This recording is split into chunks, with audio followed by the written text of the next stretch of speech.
Campinense no horário.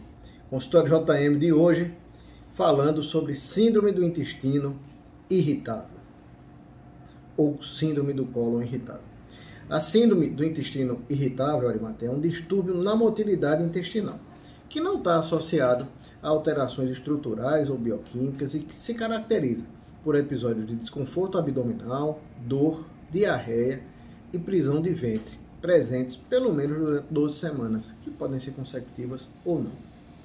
E o que é que causa isso? Bom, essa motilidade anormal do intestino durante o jejum, contrações exageradas depois da ingestão de alimentos gordurosos ou em resposta ao estresse. Também pode ser por conta de hipersensibilidade de receptores nervosos da parede intestinal, a falta de oxigênio, distensão, grande quantidade de fezes, infecção e alterações psicológicas. Níveis elevados de neurotransmissores no sangue e no intestino grosso, infecções e processos inflamatórios, depressão e ansiedade. Bom, eu falei um monte de termo técnico aqui, você que está em casa deve ter ficado meio sem entender, mas vamos explicar isso. Bom dia, Celeste 13 anos. Vamos firmes com o resto do que você está dizendo, eu não vou dizer aqui não, viu?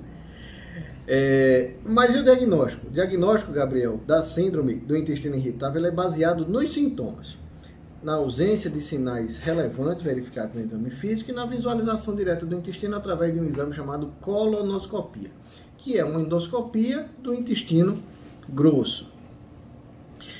Ele deve ser bastante cuidadoso, porque algumas doenças mais graves podem ser confundidas com a síndrome do cólon irritável, com a síndrome do intestino irritável. Bom dia, mana.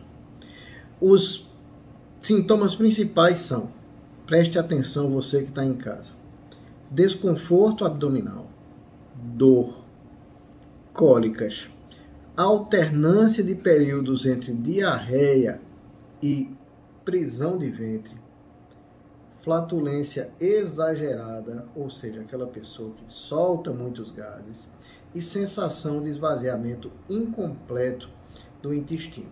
Muita atenção para isso que eu disse aqui, que tem a ver com alternância entre períodos de diarreia e prisão de ventre, tá?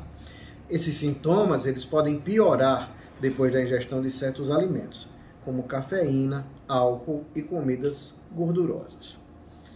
E o tratamento? Bom, para dor, o tratamento é feito com antiespasmódicos, com essa medicaçãozinha comum que você encontra aí na farmácia no dia a dia, sem maiores problemas.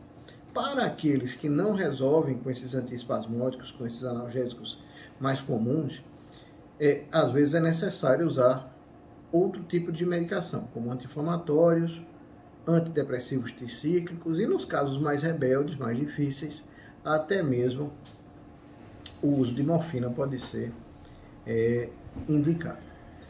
Outros medicamentos que aumentam a consistência do bolo alimentar e reduzem a frequência dos movimentos intestinais costumam apresentar bons resultados. E casos mais refratários podem ser necessário até tratar com antibiótico por um tempo mais curto. Para a prisão de ventre, bom, para a prisão de ventre, dieta rica em fibras e laxativos osmóticos, que ajudam a aliviar os sintomas. Além desses, drogas capazes de acelerar o trânsito intestinal e diminuir a consistência das fezes também são úteis. Muito importante a alimentação correta, né? Então, o que a gente recomenda para quem tem esses sintomas? Como lidar com a síndrome do intestino irritável? Perdão, pessoal. Faça uma lista dos alimentos que possam estar associados ao aparecimento das crises e evite-os. Tem gente que já diz assim, olha, toda vez que eu como, sei lá, coalhada, eu fico com muitos gases, ou eu fico com diarreia. Então você já sabe que aquele alimento provoca, evite, né? Adote dieta com baixo teor de gordura e rica em fibras, mas cuidado com vegetais que aumentam a produção de gases, como repolho, couve-flor, batata doce, feijão, entre outros. Evite ingerir bebidas alcoólicas e as que contêm cafeína. Procure não mascar chiclete, nem chupar bala que contém sorbitol. Sorbitol é um tipo de açúcar, é um tipo de adoçante. Procure ver aí no rótulo se tem, porque ele realmente aumenta muito a quantidade de gases, tá? Mantenha um programa diário de exercícios físicos. Não fume e não despreze o benefício que a psicoterapia e outras técnicas terapêuticas, como relaxamento, por exemplo, pode trazer aos portadores da síndrome. Veja você, meu querido ouvinte, minha querida ouvinte, como é importante a gente cuidar da saúde mental, né? Porque a gente está falando aqui de uma doença que pode ser trazida por um desequilíbrio do seu emocional e que vai refletir no seu intestino, nos seus hábitos, na sua qualidade de vida.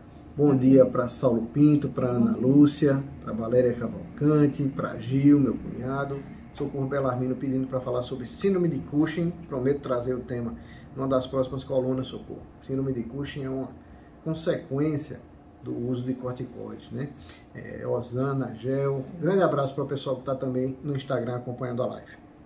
E esse laxante aí, o que vem a ser, esse laxante que vem a ser osmótico? Os laxantes osmóticos. Por exemplo, leite de magnésia, para traduzir para a palavra popular, lactulose.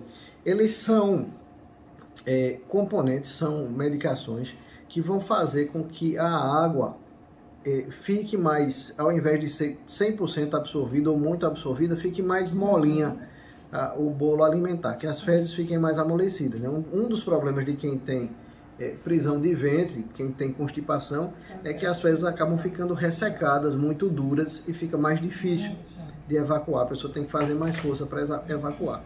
Esses laxantes, eles atuam, existem várias formas, vários tipos de laxante. Existem os osmóticos, existem os que irritam o intestino, por exemplo, lactopurga.